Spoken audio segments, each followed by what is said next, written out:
حضرات گرامی قدر،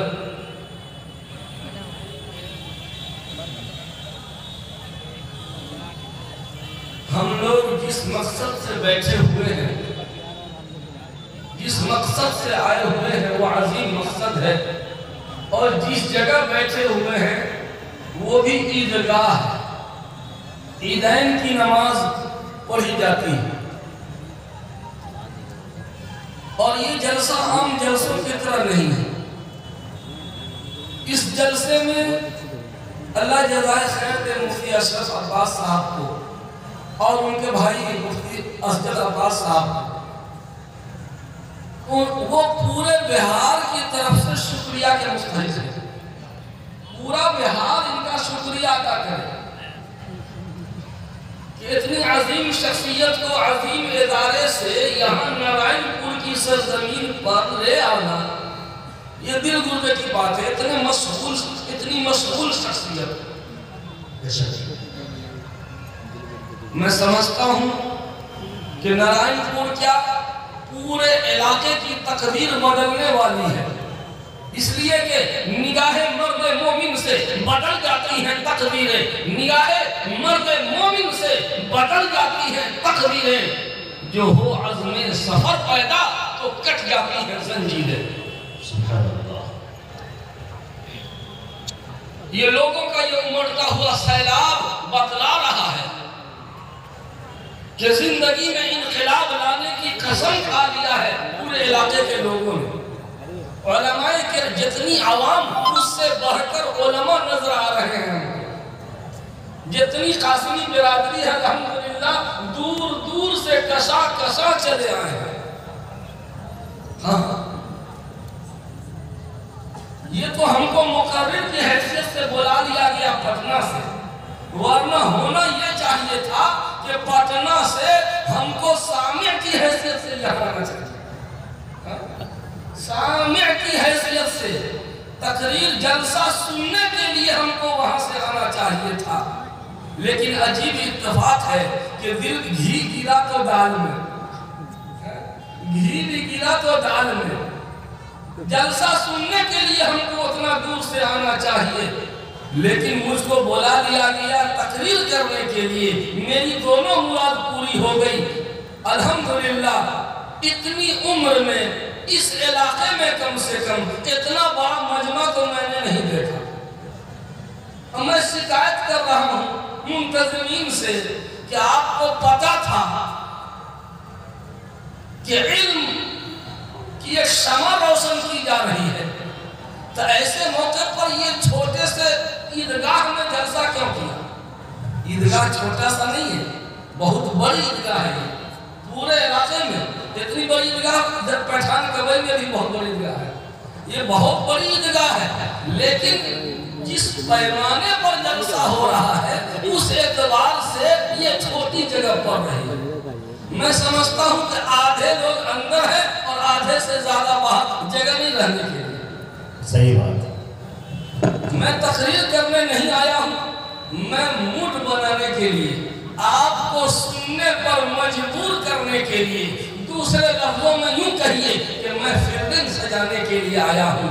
آپ آج رات چندہ دے لیجیے، آج کی رات آپ کی نہیں ہے، آج کی رات آپ کی نہیں ہے، یہ آج کی رات مہمانان رسول کے نام، رسول اللہ کے ان مہمانوں کو آپ نے آج کی رات دے دی۔ جب تک دعا نہیں ہو جائے گی مجلس کا ایک فرد بھی ہلے گا نہیں۔ بولیے آیت لیجئے انشاءاللہ، ہاتھ اٹھا کر دے گئے انشاءاللہ، ماشاءاللہ۔ کسی سے وعدہ کرتے ہو تو لازم ہے وفا کرنا، کسی سے وعدہ کرتے ہو تو لازم ہے وفا کرنا، کہ یہ ایک قرض ہے اور فرض ہے اس کا ادا کرنا۔ سبحان اللہ۔ اللہ آپ کے جذبات کو قبول کرے۔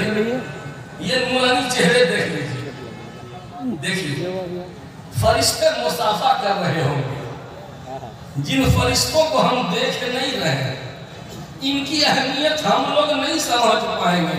میں تھوڑی دیر میں ان کی اہمیت بھی بتانے جا رہا ہوں۔ میں نے خطبے میں حدیث پڑھی، مجمع الزوائد میں یہ روایت موجود ہے، اللہ کے نبی نے 4 آپشن دیا، تم کیا بننا چاہتے ہو؟ اسکول کے لڑکوں سے پوچھا جاتا ہے تم کیا بننا چاہتے ہو؟ تو سر میں ڈاکٹر بنوں گا، تم جی میں انجینئر بنوں گا، اور تم میں D M Bannu God, collector Bannu God, I G D I جی بنوں گا۔ طالب علم کے اڑان کو، اس کی پرواز کو ٹیچر معلوم کرنا چاہتا ہے کہ اس کے دماغ میں اس کی امنگیں کیا ہے، اس کا عزم کیا ہے، اس کے اندر کتنے حوصلے ہیں، اس کا ضمیر کتنا بیدار ہے، یہ جاننے کے لیے اس کے عزائم معلوم کریں۔ تم کیا بننا چاہتے ہو؟ اللہ کے نبی نے 4 آپشن دے دیا کہ 4 میں سے جو چاہو بن جاؤ، 5واں نہیں، 4۔ نمبر 1 بتاؤں، کن عالمن۔ او لوگو، اگر تمہیں بننا ہے تو عالم بن جاؤ، میرے دین کی حفاظت کرنے والا عالم بن جاؤ۔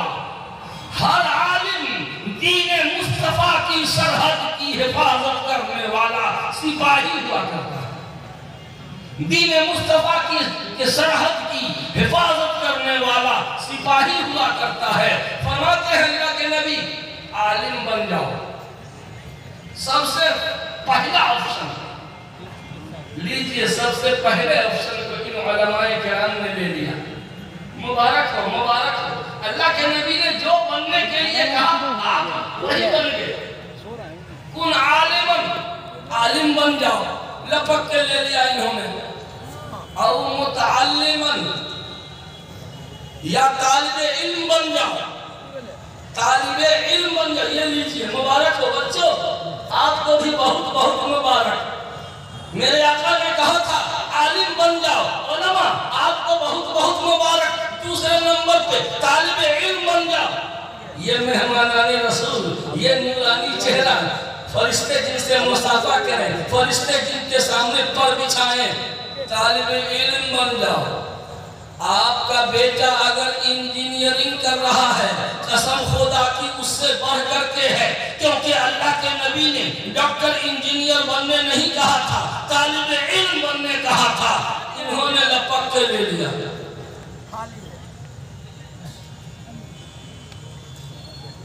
ابھی تک آپ کا نام نہیں آیا، پہلا نمبر انہوں نے لیا، دوسرا نمبر انہوں نے لیا، اور آپ لوگ ٹکر ٹکر منہ تاک رہے ہیں کہ میرا نام کب آئے گا۔ لکھوائیے نام اپنا۔ او مستمعن، علماء کی بات عمل کے جذبے سے، علماء کی بات عمل کے جذبے سے سننے والے بن جاؤ۔ علماء کی بات سن رہے تھے نہیں آپ لوگ؟ عمل کے جذبے سے یا منورنجن کے لیے؟ بولیے نا، بہت خوشی آواز ہے۔ علماء کی بات سننے والے بن جاؤ۔ لیجئے تیسرا نام آپ کا، آپ لوگوں کو بھی بہت بہت مبارک رہے، دل سے مبارک۔ عالم بن جاؤ، طالب علم بن جاؤ، او مستمعن، علماء کی بات سننے والے بن جاؤ۔ اگر عالم نہیں بن پائے، طالب علم نہیں بن پائے، علماء کی بات سننے کا بھی موقع نہیں ملا، بس لاسٹ آپشن ہے، صرف ایک آپشن بچا ہوا ہے، کیا؟ او محبن، علماء سے محبت کرنے والے بن جاؤ۔ اب آپ ہی بتائیے، یہ چوتھا نمبر والا بھی لینا چاہتے ہیں کہ نہیں؟ اگر علماء سے آپ کو محبت ہے تو یہ چوتھا بھی آپ کے نام ہو گیا۔ بتائیے آپ کو علماء سے محبت ہے؟ بولیے نا جی، اجی کہیے نا، اگر علماء سے محبت نہ ہوتی تو ہم یہاں آتے کیوں؟ اگر علماء سے محبت نہ ہوتی تو ہم یہاں آتے کیوں؟ ہمارا یہاں آنا یہی دلیل ہے کہ ہم علماء سے محبت کرتے ہیں۔ لیجئے چوتھا نمبر بھی آپ نے لے لیا، عالم بن جاؤ، طالب علم بن جاؤ، یا علماء کی بات سننے والے بن جاؤ۔ یا علماء سے محبت کرنے والے بن جاؤ. بس 4 ہی ہے. وَلَا تَكُنْ خَامِسًا خبردار خبردار ہوشیار ساودھان 5واں مت بننا.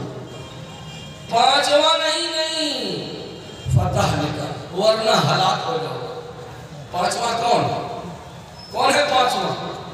5واں وہ ہے جو علماء سے اور طلباء سے نفرت کرتا ہے. علماء کے پیچھے پڑے رہتے ہیں.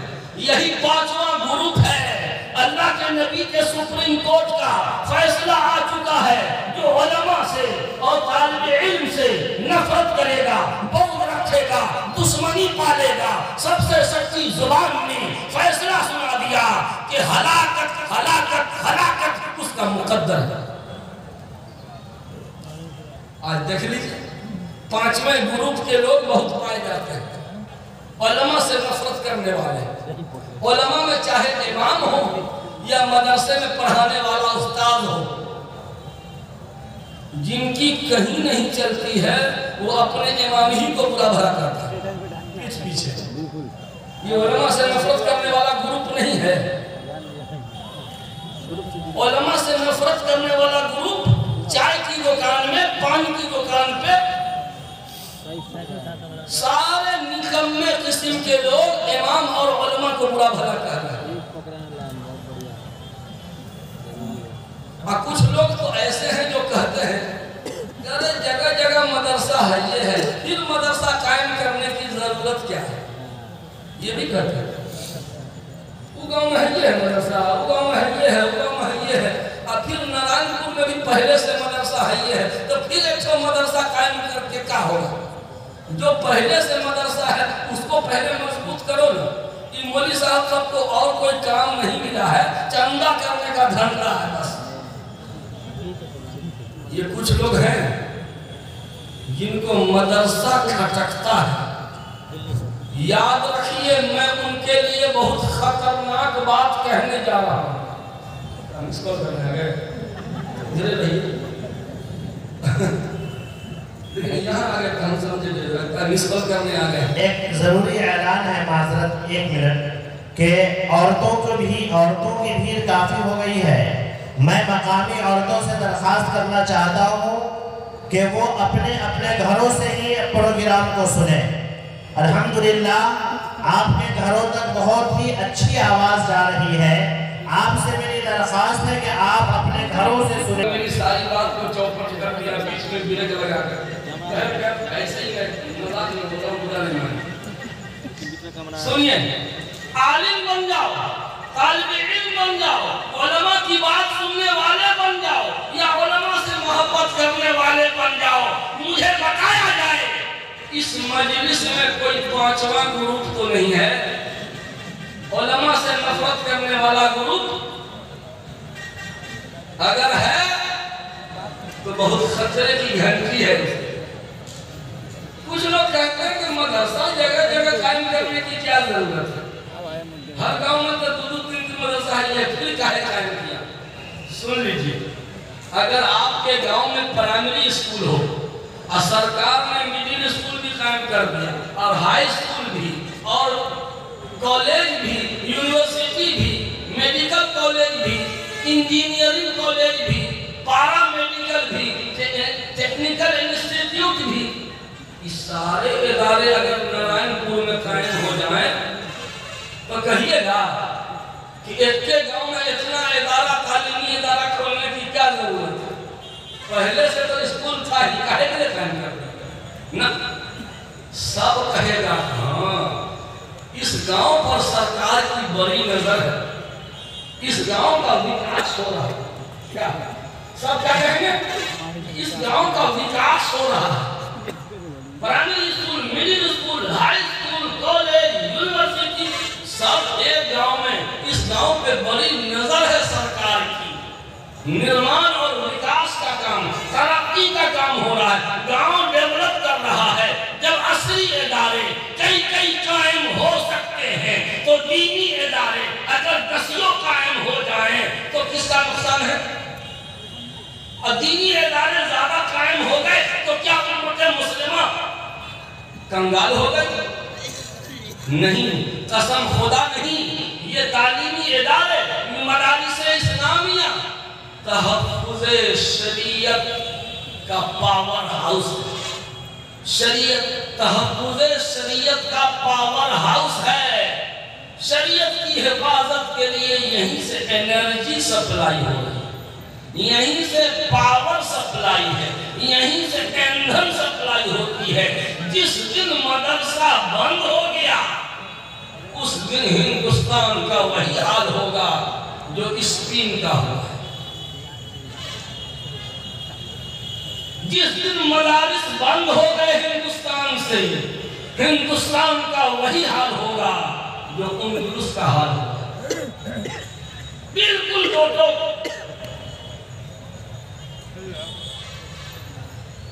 میرے بھائیوں، اللہ کے نبی کا کتنا پیارا ارشاد ہے، خیرکم من تعلم القرآن وعلم۔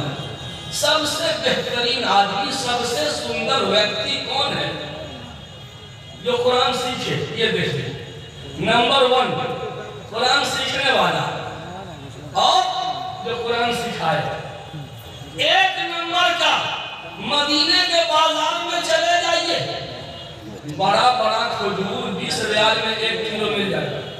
کیا جناب؟ میرے مدرسے کے بچوں سے مدینہ منورہ کے مارکیٹ میں عمدہ اس سائز کا کھجور 20 ریال میں۔ ایک چھوٹا چھوٹا کالا کالا جامن کے طرح کھجور ہوتا ہے، اجوا، اس کا کیا ریٹ ہے؟ 500 ریال، 400 ریال، 600 ریال، 1000 ریال کا 1 کلو اجوا کھجور آتا ہے۔ اس میں بھی بھرائٹی ہے۔ دنیا میں کھجور ایسا پھل ہے جس کی بھرائٹی سب سے زیادہ ہے۔ یہ سمجھ لیجیے، دنیا میں کھجور ایسا پھل ہے جس کی بھرائٹی سب سے زیادہ، 200 سے زیادہ اس میں ہے کھجور کی۔ کیا بات ہے، اتنا بڑا بڑا کھجور 20 ریال میں، اور چھوٹا چھوٹا کالا کالا، دیکھنے میں کوئی خوبصورت نہیں، مزہ میں کوئی فرق نہیں، کلر بھی کالا ہے، لیکن دام اس کا کیوں اتنا بڑھ گیا؟ کسی نے کچھ کہہ دیا، اس میں کسی نے کچھ کہہ دیا۔ کس نے؟ پیارے آقا نے کہہ دیا، الاجوا من الجنہ، اجوا کھجور جنتی پھل ہے۔ جب سے پیارے آقا نے اجوا کی تعریف کی، قسم رب ذوالجلال کی، مدینے کے مارکیٹ میں اجوا کا دام کبھی بڑھا نہیں، کبھی گھٹا نہیں، بڑھتا چلا گیا، چڑھتا چلا گیا، بڑھتا چلا گیا، چڑھتا چلا گیا۔ نبی نے ایک بے جان چیز کو، کھجور جس کو آدمی کھا کے ہضم کر جاتا ہے، ایک بے جان چیز کی نبی نے تعریف کر دی، اس کا ویلو اتنا بڑھ گیا۔ اللہ اکبر! ان کو اللہ کے نبی نے کہہ دیا، خیرکم، تم سب میں اچھا، ان تمام لوگوں میں اچھا۔ جب کھجور کی اہمیت اتنی بڑھ جاتی ہے تو یہ تو اشرف المخلوقات میں سے ہیں، ان کی اہمیت کتنی ہوگی؟ ابھی نہیں سمجھ میں آئے گا ہم لوگوں کو کہ اتنی اہمیت، ان کی کیا اہمیت ہے۔ میں ایک واقعہ، چشم دید واقعہ سناتا ہوں۔ حضرت قاری صدیق صاحب رحمۃ اللہ علیہ، بڑے اللہ کے ولی گزرے ہیں، جانتے ہیں؟ ان کے صاحبزادے حضرت مولانا حبیب صاحب ابھی جامعہ کھپارا باندھا کے محتمم ہیں۔ چمپارن میں بھوگاڑی ایک گاؤں ہے،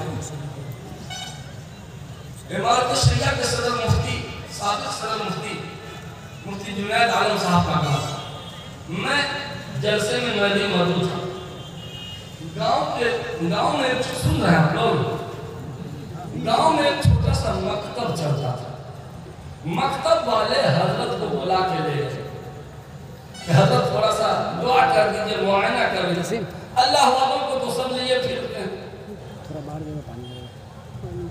مکتب والے نے تمام بچوں کو ایک مچان پہ بیٹھا دیا، مچان پہ۔